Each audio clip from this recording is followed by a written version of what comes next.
Рич Рей.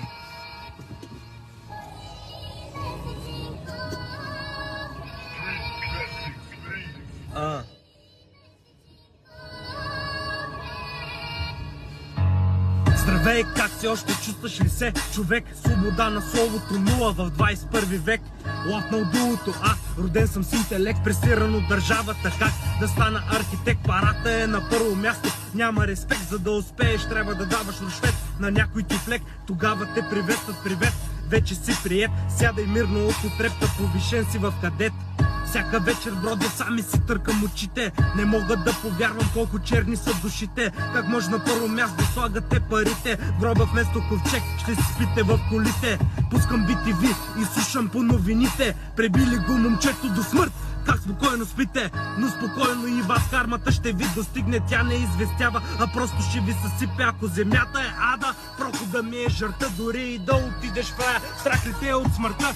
Дали ще има дъжд да ти полива пръста, или в гроба ще се обръщаш, засъхне ли ти кръвта? Ако земята е рая, не искам да се връщам. Кът гледам какво си причиня, кръв ми се повръща. Кълне се във вярност, а у съседа пъшка. Нямаш дом, а живееш триетажна къща. Този фалшив свят направи хората клети. Бродят тъмнината, търся щастие, проклети. Сякаш сме в матрица, контролирани и слепи. Духовното е материално, а душите са грешни. Жените са мъже, а мъжете станаха нежни. Умряха царете, офицери станаха пешки. Пълниш кацата на попа, докато палиш си свещи. А отчето живее на номер 666. Всеки търка билети, а няма лотария.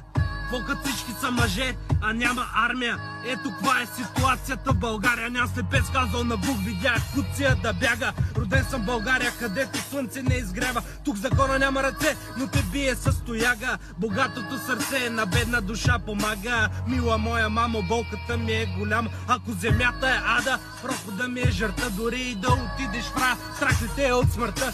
Дали ще има дъжд да ти полива пръста, или в гроба ще се обръщаш, засъхне ли ти кръвта? Ако земята е рая, не искам да се връщам. Кът гледам какво си причиня, кръв ми се повръща. Кълне се във вярност, а от съседа пъшка. Нямаш дома, живееш триетажна къща.